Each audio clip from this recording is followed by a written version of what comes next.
Now, this also has to do with this Mishnah that we got to in Pirkei Avot, Mishnah Bet, Chelek Bet, Mishnah Zayin, 2:7.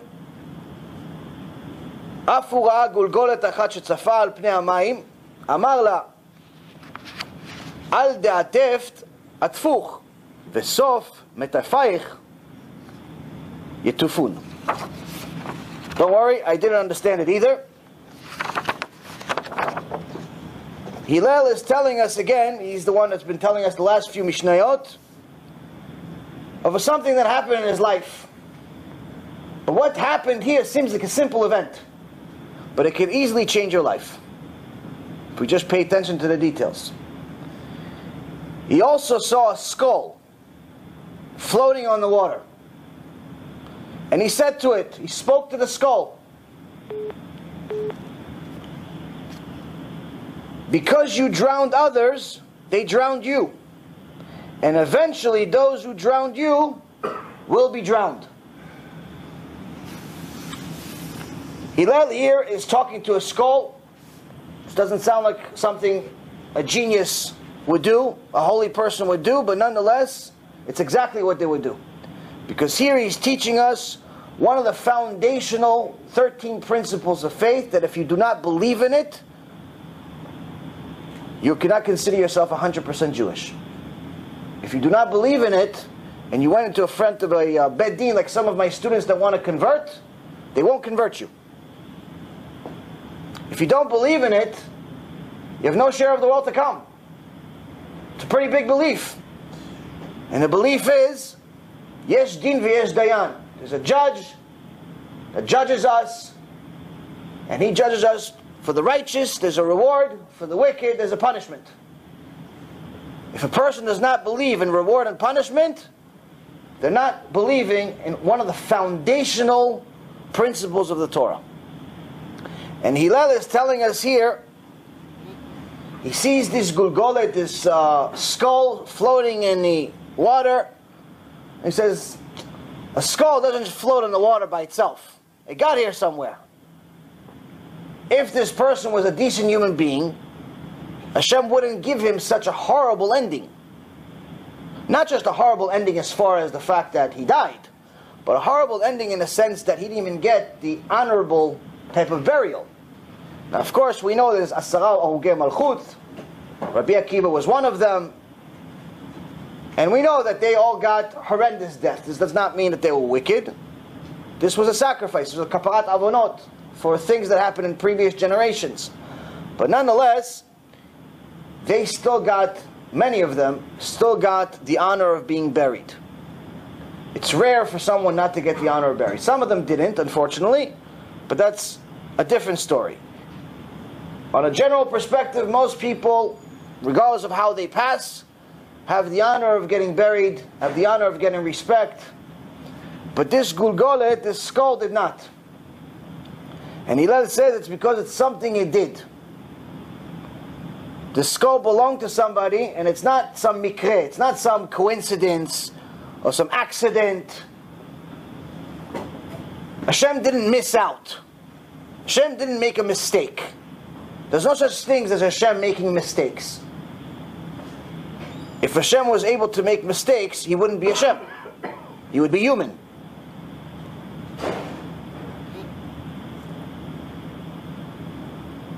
So Hillel is telling us here that first and foremost, you have to know that everything we do has a consequence. In the Gemara, Masechet Shabbat, it gives us this principle directly from the Torah. Rav Ami said, En mita belo chet ve'en isurin belo avon. There is no death without a transgression, and there's no suffering without sin. So this is a pretty short statement, but it's huge. First, he's telling you, there's no such thing as someone dying without them making a sin. With the exception of 4 people. In the Gemara, Masechet Shabbat, same page, just A little further on, 55. It says there's 4 people throughout history that died without making a sin. And the only reason Hashem killed them is because of the sin of Adam. The original sin. Other than that, they didn't make any sins. Who are those 4 people? One of them is Moses' father. Another one is King David's father. Another one, it's Benjamin, Yaakov's son. And the fourth one is one of David's sons. So we have Chilav. Chilav was his name. So we have 4 people throughout history that are noted in the Gemara Masechet Shabbat, page 55b, saying there's only 4 people in history that didn't sin. And they died for an original sin. They died for a previous generation sin, many, many, many years before. But the rest of us, the only reason someone ever dies is because of some type of sin they made in their life. But then it says something else. It says, and there's no suffering without sin. So wait a minute. First you die because of the sin, then you suffer because of the sins. Which one is it? So here we see that there's a significant difference in the words for sin in Hebrew. Chet is a sin that was accidental. You didn't know it was a sin. You didn't mean to. You accidentally ran into the light switch on Shabbat and turned it in.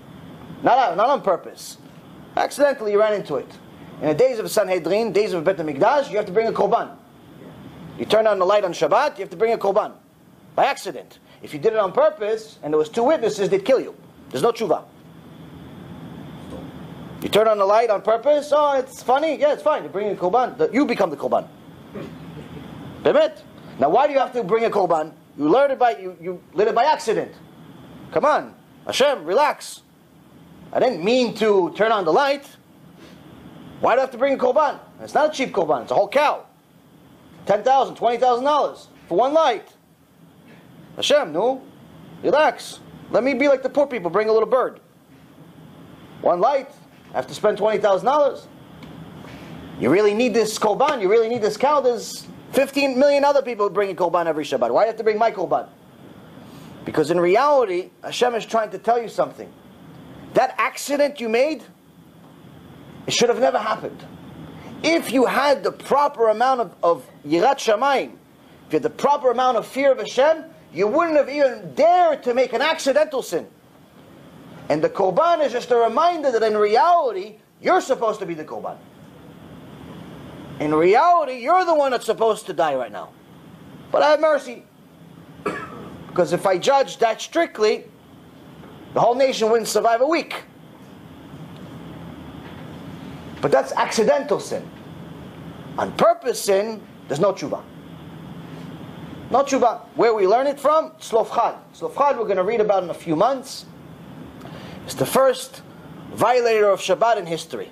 This is in the Torah. This is not Chazal, this is not Rashi, this is not Midrash. This is actually a story in the Torah.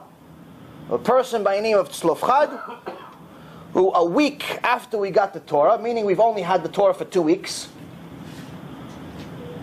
he violated Shabbat. They arrested him, and Moses came to Hashem and he said to him, Hashem, what do I do with him? What do you mean, what do you do with him? He knows the Torah, Moshe. Moshe was already in Mount Sinai. He knew the Torah. He doesn't know what to do. The question is, now what to do with him, whether I should judge him and kill him or not. The question was, what kind of death penalty is he going to get? The worst kind or the second worst? And Hashem says, the worst kind. Kill him with stoning in front of the entire nation. So for anyone who's still wondering whether Shabbat is important or not, or has family who's wondering whether Shabbat is important or not, they should know, they should read the Torah, to learn about a person by the name of Tzlofchad, who violated Shabbat only 1 week after we got the Torah. Meaning that if there was ever leniency from Shamayim, say, you know what, you only had the Torah for a week, you didn't read the whole book. Come on, it takes us a year to read it, and we're dedicated. A week you're going to read the whole Torah? You didn't read the whole book. Relax, Hashem, no? No, relax. I gave you Shabbat, you have to keep it. So if he didn't have an excuse, we definitely don't have an excuse, because we're 3,330 years later. We had enough time to read the Torah. And this is why Pirkei Avot also says that someone who makes a sin as a result of lack of knowledge, if the lack of knowledge is just because he studied but just didn't get to it, then it's shogeg. Then it's accidental. But it's of lack of knowledge because he just didn't study, period. He chose not to study, then that sin becomes intentional, becomes mezid. No one shows up to Shamayim with shogeg sins, with millions of shogeg sins if he studied Torah. It's either mezid, it's either on purpose, or there's no sin. Or very few accidentally you haven't gone to because you didn't complete the whole Torah. So here the Mishnah is telling us that chet is an accidental sin. Avon is on purpose. So Rav Ami here in the Gemara is telling us one of the foundational things that is going to explain to us this Mishnah, and actually a controversial issue called reincarnation, Gilgulim. He's saying here, if someone made an accidental sin, then they're going to get suffering. Because in reality you're supposed to get death penalty, but I'm going to give you suffering just because I'm going to give you another chance. The suffering is actually a reward. The suffering is called kaparat avonot. Just like the kaparat avonot that I had on the way here. Get into a car accident and probably made some type of sin. It doesn't happen for no reason. What do you think, I'm a tzaddik? I make sins also. So, I did something, I don't know what I did. I have to do some cheshbonot. When I get home, Bezat Hashem, I have to do some cheshbonot shamayim, see what's going on. What did I do? Cheshbon nefesh. I have to figure out what did I do to get into a car accident on the way to a lecture. Okay, one end I could explain it in a nice way, say it's the Satan's fault. But Satan doesn't have rule over the world. I have to sign off on something. I have to do something to influence him, to give him permission. So suffering is kaparat avonot. Anyone who did not hear my personal story, my personal tshuva story, it's in the CDs. It's the first track in the black one. It's a very popular lecture, Baruch Hashem. People from all over the world have been influenced by it. It involves millions of dollars, fame, fortune, a medical mystery, a medical disaster, and 7 years of fighting for my life until I found the truth. It's an interesting story, Baruch Hashem. I'm not going to go into it now. But nonetheless, as the prophet Jeremiah starts the 3rd chapter of Echa, the book of Lamentations, he says, I know suffering. That's how he starts the book. I know suffering. He saw the Choban Beit HaMikdash. He saw a river of blood of Am Yisrael. He knows suffering. In my little level, I know suffering too. Not like him, but I know suffering, Baruch Hashem. So when this Gemara tells me here, you made a sin, you're going to get suffering, I have an answer. I got some suffering. But then it says, Avon, you get death penalty. When someone makes an intentional sin, and Hashem pretty much says your time's clocked out, we ran out of time, that's what we get a death penalty for. So then the Mishnah continues, or the Gemara continues, and it says, En mita belochet dichtiv, there is no death without a transgression, without an accidental sin. And he uses Ezekiel 18:20 as a source. Anefesh achotet itamut, ben lo yisa be'avon ha'av, ve'av lo yisa be'avon ha'ben. Tzidkat ha'tzadik alav tiyeh, ve'rishat ha'rasha alav tiyeh. The soul that sins, it will die. The son shall not bear the iniquity of the father, nor shall the father bear the iniquity of the son. The righteousness of the righteous shall be upon him, and the wickedness of the wicked shall be upon him.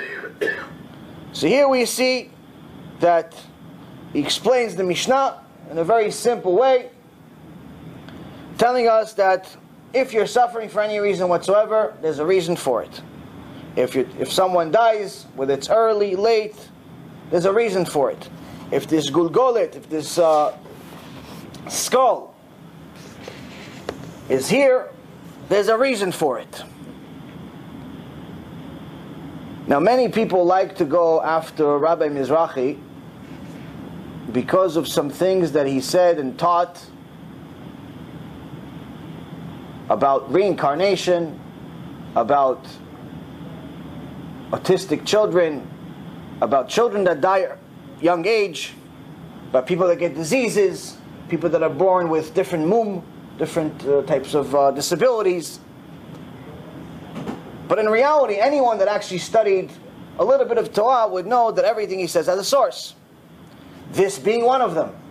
This is the Gemara. This, it also comes from the Zohar, comes from Kabbalah, comes from Divrei Chazal, comes from Reshit Chochmah.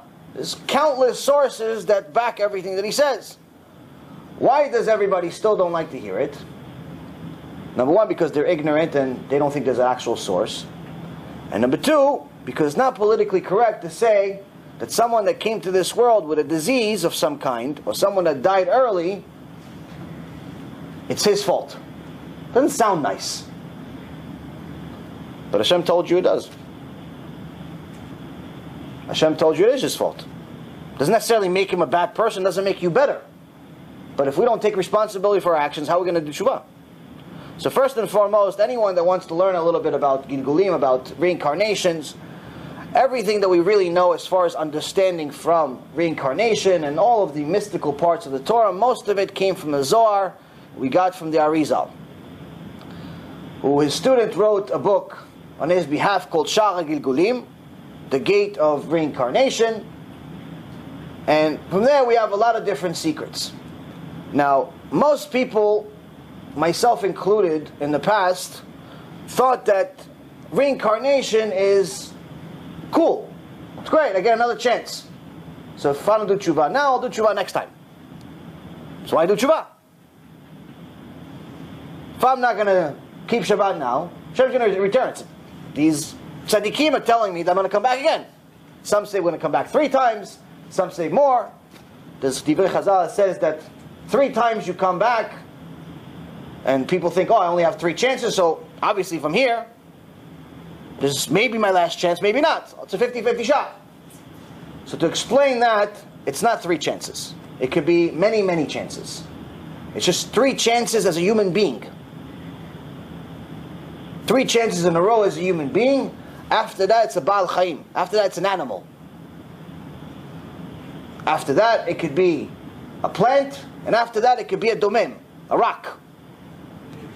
There is different proofs, scientific proofs of that too. Anyone that wants to look at it, there's actually rocks that move. In the desert, different places in the desert, in the United States, in the Middle East, in different places around the world that have deserts, there are actually rocks that move. Now, obviously, they don't move like us. They don't go to the, to the store in 5 minutes. But if they actually took cameras and they left them there for an extended period of time, and they saw that the actual rocks moved across the desert, and they made streaks on the ground. Just like the car behind me that was right before it smashed into me made some streaks, the rocks also make some streaks. There's also a pasuk in the Torah where it says the rocks that scream. What do you mean rocks that scream? Why is a rock screaming? So there's a part of a soul there. So that's one. So it's not 3 times and we're out, it's 3 times as a human being. Now, obviously, an animal can't do the ultimate tshuva like a human being can. So in essence, the animal's goal would be, if there is a soul in it, not every animal has a soul, some are just animals, some have a human soul in them, which is a huge level of suffering, by the way, for the wrong soul to be in the wrong, the right soul to be in the wrong body. But in essence, this is a topic that a lot of people don't feel comfortable with, because when you really understand a Gilgul, when you really understand a reincarnation, you understand that in general, all reincarnations, all of them are a form of punishment. It's not a good thing. It's a good thing because it's a form of Hashem's mercy, not to give us, eternal punishment, chas v'shalom, but it is a punishment. Because once the soul leaves this world, it gets an opportunity to see the real world. And once it sees the real world, it sees that there's Gan Eden, eternal good, eternal greatness, eternal pleasure. And then it's being told, hey, listen, you got to go back. You got to go back. What is it like? The sages explain that this is like someone who had some financial issues and told his family, listen, I'm going to go away to a faraway place to go make some money, and I'll come back in a few years. Not like today where you go on a plane, 3 hours later you're in a different country. Back then you had to travel on a boat, Sometimes just a trip will take 6-7 months. So he went 6-7 months on a boat. Now, if he went 6 months on a boat, he's not going to stay there for a month.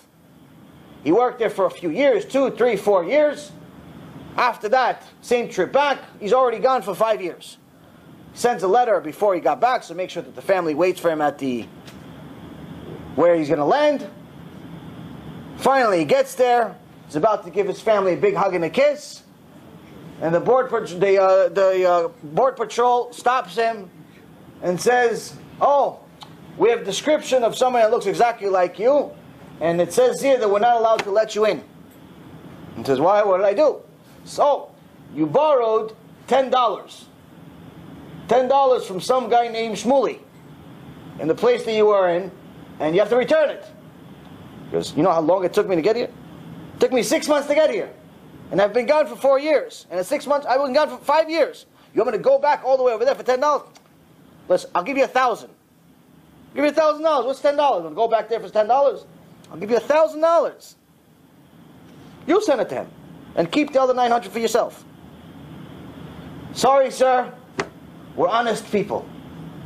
We don't do such a service. Only way is for you to go back, pay the $10, and then come back."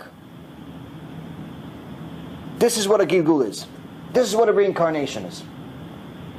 Someone that borrowed $10 from a friend. Someone that borrowed $100 from a family member and did not return it in their life unless that person said machulecha, machulecha, machulecha, meaning I forgive you, which most people don't really think about that. Unless that debt was forgiven, it's considered stealing. It's considered gezel. You stole it. And no one that has gezel on his hands can go into Gan Eden. Meaning you could be Rabbi Akiva. You can have mitzvot like Moshe Rabbeinu. You get to Gan Eden, the gate, "Sorry, sir, you still owe $10 to Tzvika back in Israel. You have to go back. They have to put you into another body."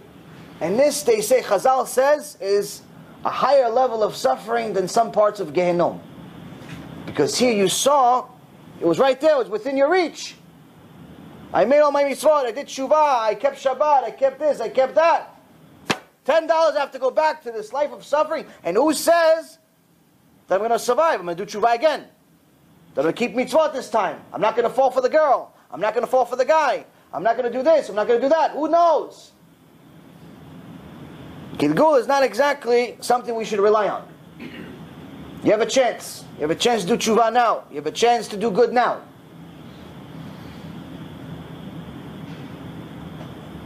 Now, sometimes we have a person that came to this world in what looks to us like an unfortunate situation. Autistic, brain damage, all types of disabilities. And people have a very, very hard time talking about this. Because they think that they're miskenim. They think that they're poor people. Baruch Hashem, over the last probably 25 to 30 years, maybe even longer, we've had technology that allows us to communicate with some of them. Not all of them, but some of them, many of them. And in many cases we found out a lot of different secrets of what they really feel and what they really think. And there's actually proof, the scientific proofs, that some of these people have told us that they still have knowledge and memory of their previous life. One of them has made, there's a few of them that have made videos you can watch online. One of them I remember watching one time. They communicate with him through a computer, and they ask him all different types of questions. And he keeps telling them that they have to do tshuva, they have to do tshuva. And it's like, okay, but why are you here? Aren't you suffering? Isn't it bad for you? He says, I made a really big sin. That's why I came back. So, you say really big sin, what are you thinking? Automatically, you're thinking karet, you're thinking Shabbat, you're thinking zera levatala, wasting seed, you're thinking he married a goya, you're thinking the worst possible thing in the world. So I made a really big sin. He had a very hard time admitting what the sin was. Finally he admits, He says, I said Lashon Hara. I said Lashon Hara. That's why I came back as a brain-damaged person in this world. Lashon Hara. Is any one of us here finish a day without saying Lashon Hara? Forget a lifetime. We go to Beit Knesset to say Lashon Hara, or to at least gather some ammunition so we can say Lashon Hara after. Have something to talk about. Make the day interesting. So now, automatically people say, oh, misken, he's suffering so much. They asked him this. He says, you should feel bad for you, he says. I'm a tzaddik, he says. I'm almost done with my tikkun. And then I'm going to Gan Eden. You have a long way to go, he tells them. These neshamot that come down in autistic children, brain damaged people, their knowledge, they feel bad for us. They feel bad for us. Because they already know the truth. We feel bad for them. Because we don't know the truth. What are the sins that they made? I'm not God. I don't know what everybody's sins are. What I do know is that Chazal tells us, Midah keneged midah lo paska me'olam.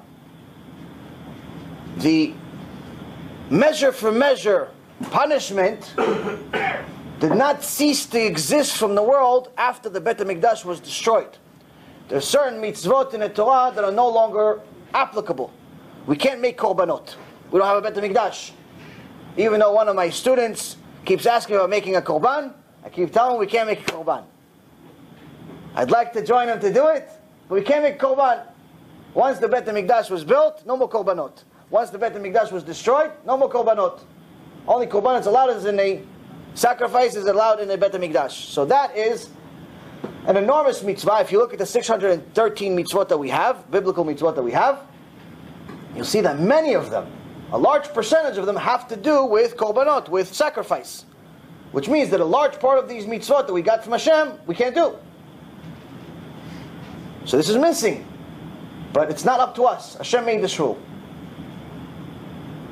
So some things are no longer valid. Some things are no longer applicable until the Beit HaMikdash, the third one, is built.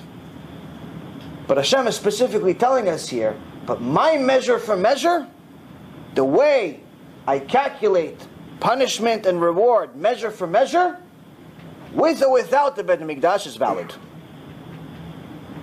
With or without you agreeing with it is valid. With or without you liking it, it's valid. And this is something that's the reason why the Rambam put it as one of the 13 principles of faith. Whether we like it, don't like it, believe it, don't believe it, doesn't make a difference. Why? Because it has countless sources in the Torah. So, each time one of these souls comes here, obviously it's very difficult for the family around them. May Hashem have mercy on them. Each time we see it from the outside perspective, it looks even worse. We don't know how they deal with, one day. But in reality, Chazal is telling us, everyone that's in that situation, there's a reason for it.